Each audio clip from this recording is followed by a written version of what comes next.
I'm totally wiped out. We can't rest now. We've got to find Brock.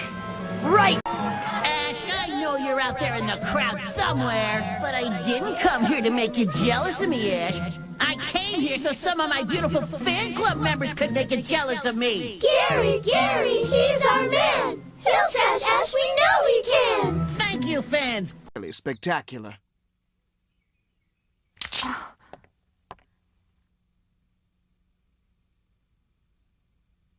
They smell lovely. So, you're a duelist too? Meet me after school in the dueling arena and I'll show you.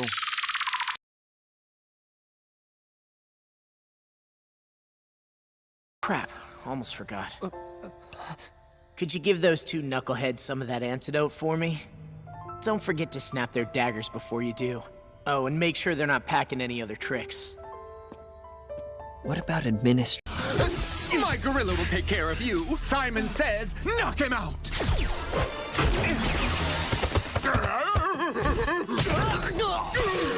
I may not always land on my feet, but I always bounce back. That announcement is made when at least 3 people discover a body. And in this particular case, the killer, Peko, is not one of those 3. If that's the case, it would mean only Hiyoko and Kazuichi discovered the body, but plus, the fact that Monokuma tried to hide that truth from us by being flexible with his own rules, that's such a vital clue that it could alter the outcome of the trial. Like an accomplice, for example. Huh? Am I wrong? Therefore, that person would have the strongest motive out of anybody else here, right? If you were shown a photograph of your sister's dead body, you'd have no choice but to believe it. Even so, you wanted to deny the truth. That's why you sent those photos to Mahiru to confirm it. I see. That's what you were aiming for all along. I don't mind starting the trial, but I don't really have a grasp of how the case played out. You know, because I was asleep the whole time. Amazing! That's such a heart-pounding story! And then what did you do, Hajime? Why the motel? So that's how the case played out. Thank you.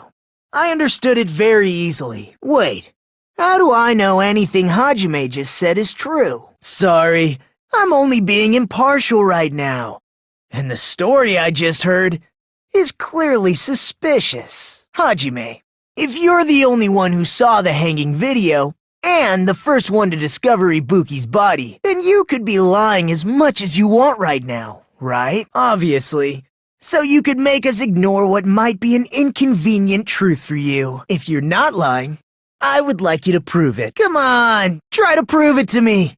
Prove you're not the killer. Hajime's testimony is clearly suspicious. That would also be a lie. Well, obviously, because he's the killer. The fact that the bodies were imitating the movie means it probably is Hajime's fault. Of course you're not. I already knew that. Before the incident, Hajime had never watched that movie.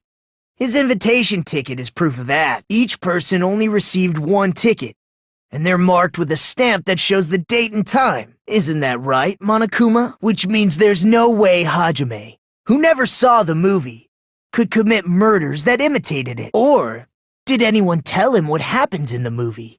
Of course no one did, right? Well, since we're opening with your witness testimony, I thought we should solidify the foundation. It also provides a good warm-up. Don't get mad.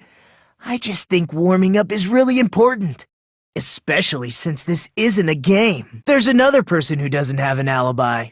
You know, Nekomaru. If they couldn't have done it while Hajime was away from the venue, they must have done it earlier than that. And when you went back with everyone else, Hiyoko's body was there too, right? But it's possible that the body was just revealed at that time, when Hiyoko was actually killed earlier. Of course, the body wasn't revealed on its own.